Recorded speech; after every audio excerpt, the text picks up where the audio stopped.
សំ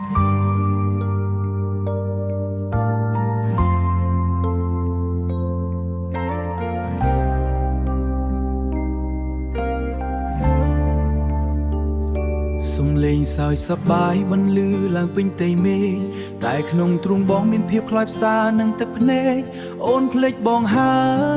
យមែនទេម្ចាស់ថ្លៃបងឈរម្នាក់ឯងក្នុងចំណោមមនុស្សរាប់ពាន់ដែលគេសប្បាយសំលេងតន្ត្រីរំដំតែចិត្តបងបែកបាក់ជាបំណែឃើញគេមានគ្នាចំណែកបងមានតែភាពសូន្យឈឹងក្នុងចិត្តសង្ក្រាន្តឆ្នាំនេះបងខ្លាចជាមនុស្សដែលអូនបំភ្លេចចោលពន្លឺកាំជ្រួចបែកខ្ចាយដោយបេះដូងបងដែលខ្ទេចខ្ទីគ្មានសល់ឃើញគេសើចក្បែរគ្នាបងចង់តែស្រែកយកស្លាប់ទៅទាំងដឹងថាអូនលែងត្រូវការបងទៀតអូនបំភ្លេចបងហើយពិភពលោកអ៊ូអរតែបងហាក់រស់ក្នុងភ្នោនៃភាពឯកាសង្ក្រាន្តឆ្នាំថ្មីជាថ្ងៃដែលបងឈឺចាប់បំផុតក្នុងជីវិតតំណក់ទឹកត្រជាក់ជាមកលើរូបកាយបងតែមិនអាចលៀងជំរះក្តីឈឺចាប់ដ៏សែនជ្រៅក្នុងបេះដូង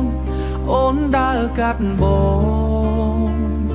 អូនដើរកាត់បងទាំងមិនងាកសូមបីតែបន្តិចមកមើលតើបងមានតម្លៃត្រឹមតែខ្យល់បក់កាត់មែនទេមាសមេ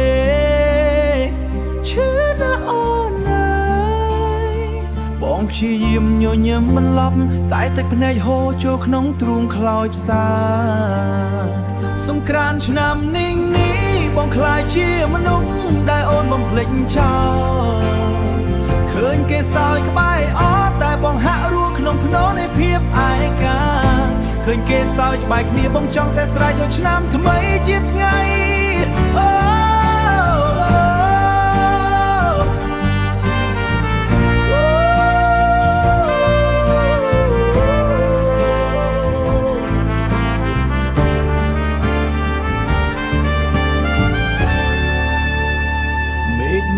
ស្លុបមានសល់សំបីតែក្តីសង្ឃឹមបន្តិចបន្តួចរីករាយឆ្នាំថ្មីសម្រាប់អូននិងអ្នកថ្មីចោះលាហើយស្នេហាដែលស្លាប់បាត់